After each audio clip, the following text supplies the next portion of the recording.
A ditadura perfeita terá a aparência da democracia. Uma prisão sem muros, na qual os prisioneiros não sonharão sequer com a sua fuga. Um sistema de escravatura, onde graças ao consumo e ao divertimento, os escravos terão amor à escravidão.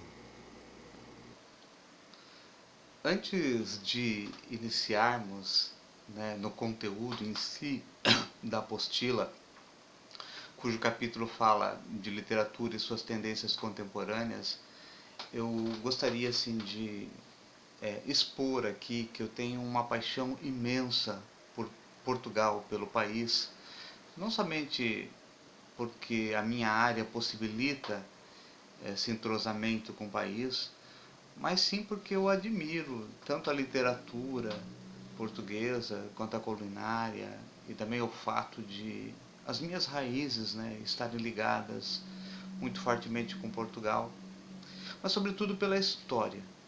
Portugal veio de uma ditadura também, e sobreviveu a ela e voltou a estar na moda. Basta ler um pouquinho os noticiários, o quanto de pessoas têm deixado o nosso país para ir para Portugal, porque Portugal nesse momento está bombando. Mas hoje eu quero apresentar para vocês um livro, um dos últimos livros que eu li,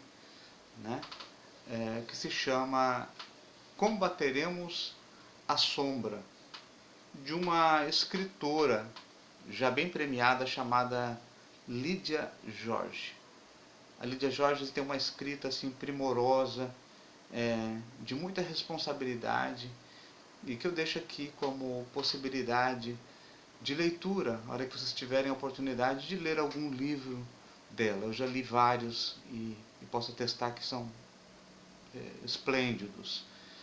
Eu falo isso porque a leitura ela molda um olhar, uma maneira de ver o mundo, Você não se torna tão prisioneiro, prisioneiro das multinacionais, como dizia o José Saramago, também um grande escritor português, porque quando a gente não lê, quando a gente não tem contato com a literatura, a gente se torna muito prisioneiro das grandes multinacionais, que segundo ele não tem compromisso nenhum com a nossa felicidade. Então fica aqui como sugestão Combateremos a Sombra, de Lídia Jorge. Vou falar um pouquinho sobre esse livro para vocês. No livro Combateremos a Sombra, o protagonista, personagem principal dessa história, é um psicanalista chamado Oswaldo Campos. E ele é incumbido pelo seu editor de escrever um artigo cujo tema é Quanto vale uma alma? Esse é o ponto de partida da história. Mas ele está tão preocupado em tentar desvendar as causas do desequilíbrio emocional dos seus clientes que ele não consegue paz para escrever. A intenção dele é restabelecer a sanidade mental dos seus clientes. Ora, Portugal acabara de sair da ditadura salazariana de Salazar, mas as sequelas foram quase intransponíveis e estava presente na clientela do nosso protagonista. A clientela composta de pagantes e não pagantes, porque para resolver essas sequelas que atingia toda uma sociedade, o nosso protagonista dessa história, ele faz um trabalho gratuito, porque é um compromisso social com Portugal. Vocês já vão entender onde eu quero chegar. Dentre a clientela pós-ditadura, nós temos tem muitos clientes enigmáticos, As sequelas de uma ditadura são muito grandes e profundas.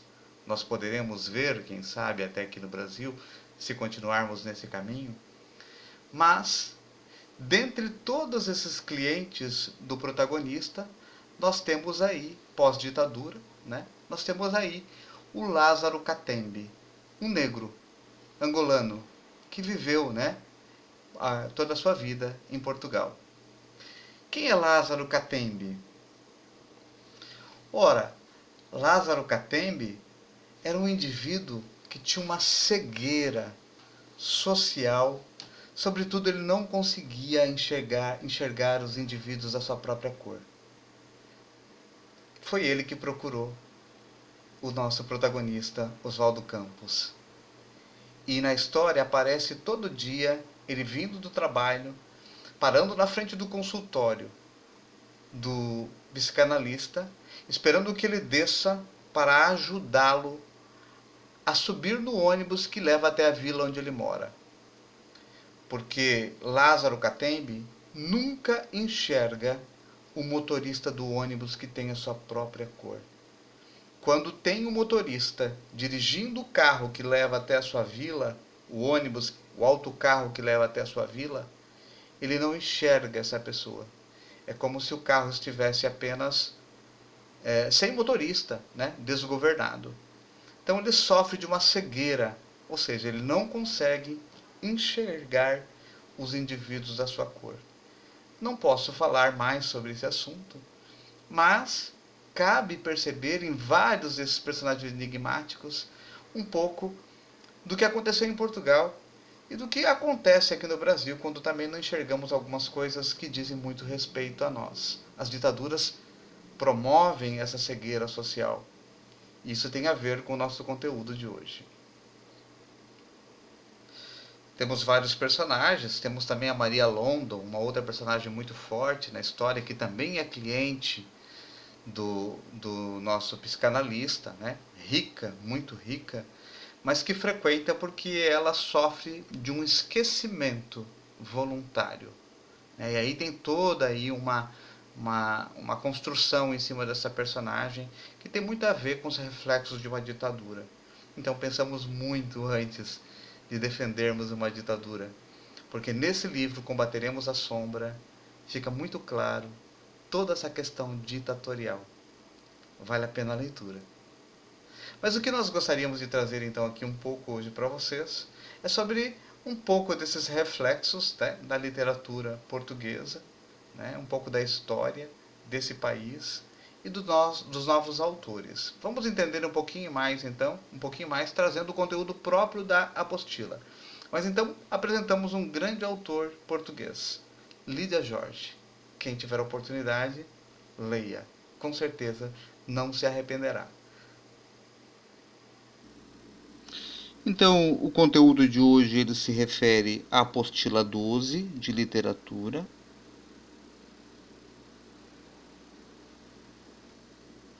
Que fala sobre as tendências contemporâneas na literatura em si, né? Os grandes objetivos dessa aula, né? A intenção de fazê-los refletir aí, né? Tem essa intenção.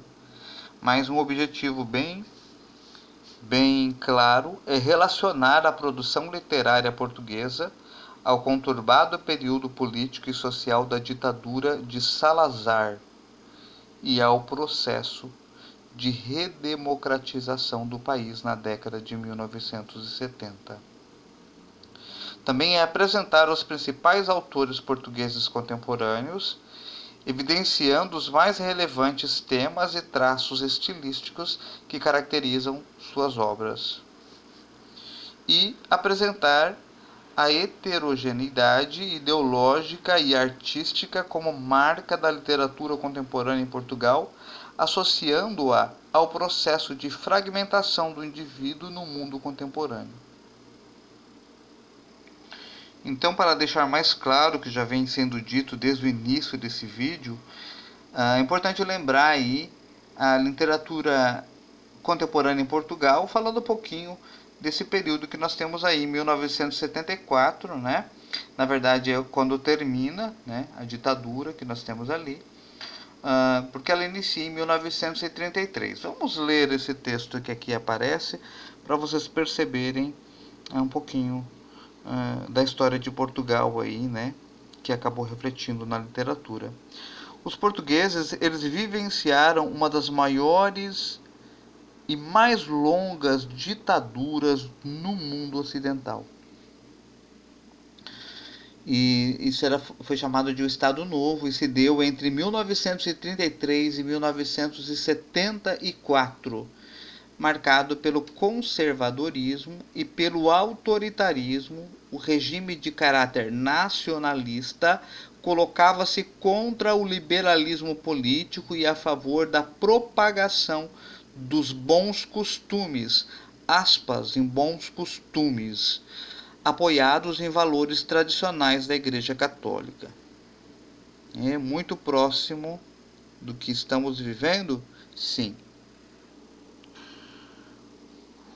O desagrado da população e do exército em relação ao regime autoritário foi decisivo para o fim do Estado Novo, sacramentado com a Revolução dos Cravos, em 1974, em que o exército, com o apoio da população, pôs fim ao período ditatorial no país.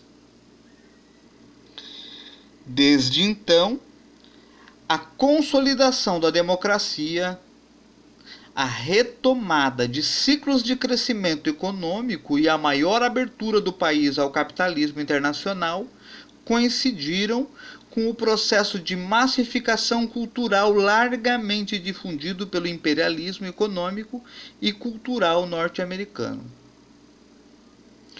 É claro, longe de compactuarem com os rumos da literatura de entretenimento e da cultura de massa, uma intelectualizada e questionadora geração de poetas e escritores surgiu em Portugal entre as décadas de 1960 e 1970, consolidando a chamada literatura contemporânea lusitana.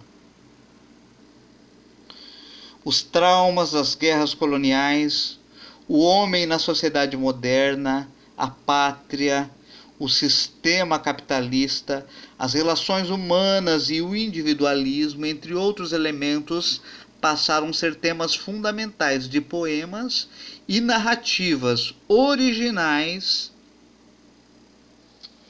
que contribuíram para revitalizar a literatura no país.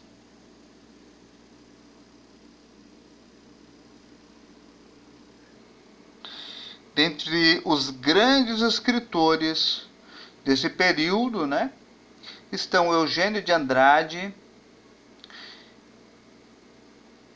que é o pseudônimo de um dos mais importantes nomes da literatura portuguesa contemporânea, José Fontinhas, nascido em 19 de janeiro de 1923.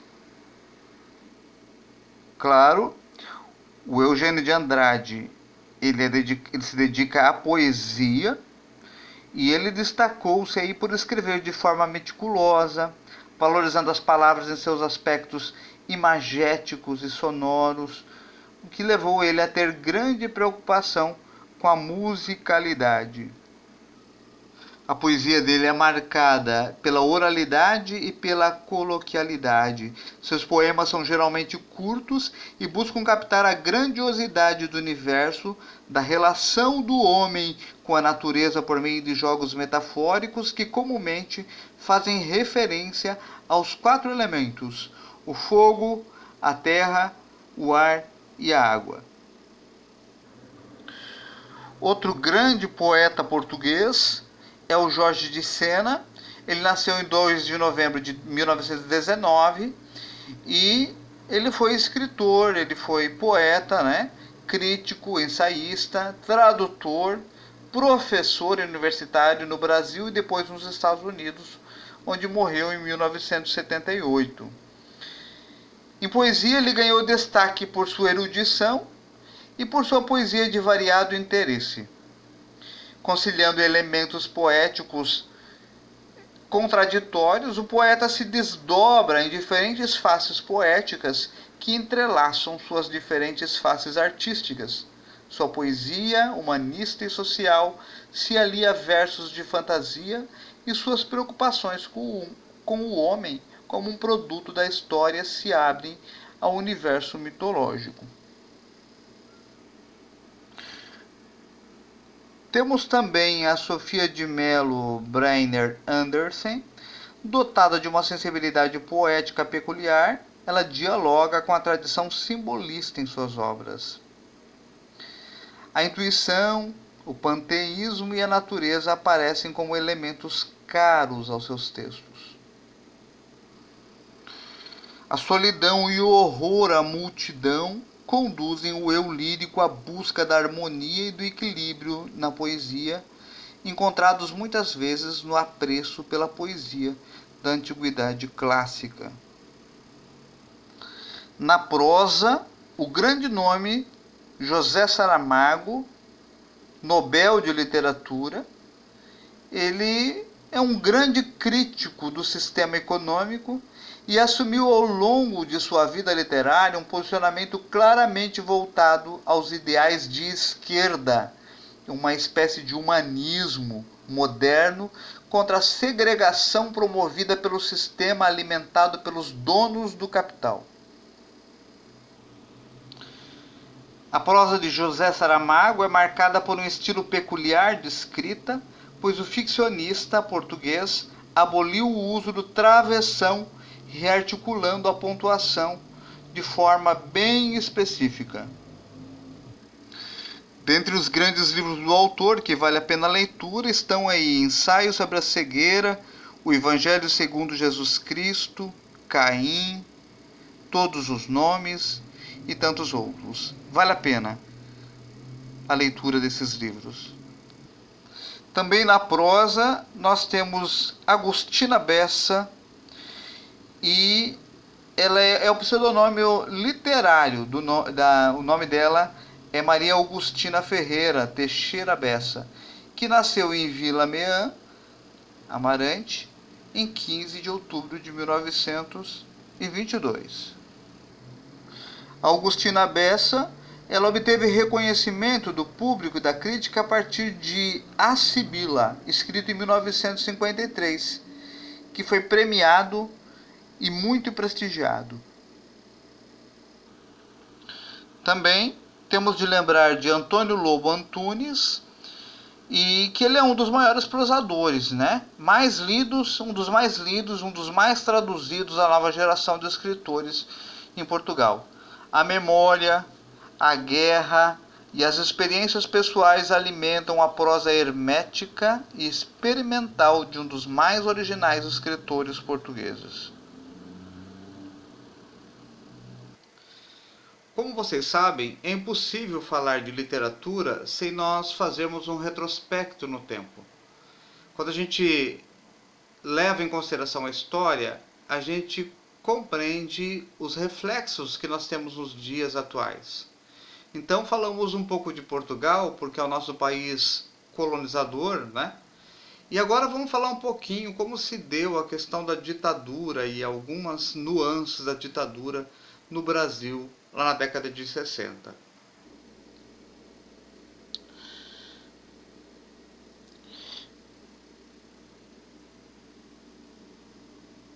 Então, procurando propagar o nacionalismo de caráter ufanista, o governo usava os canais de TV, as rádios e os jornais como meios de divulgação de uma imagem positiva do militarismo, considerando inimigos das nações aqueles que se opunham ao regime. Então aqui nós temos algumas peças publicitárias desse período aí, né? Com a intenção de difundir aí o nacionalismo.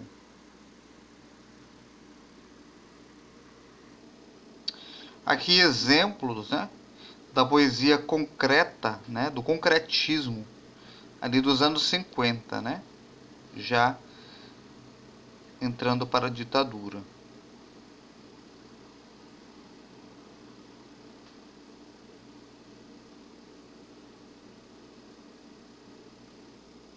Aqui também cabe lembrar do tropicalismo, né, na década de 60, A imagem que temos aqui, então, né, que são a apresentação dos Mutantes. Nós temos ali o Gilberto Gil, Caetano Veloso, Gal Costa.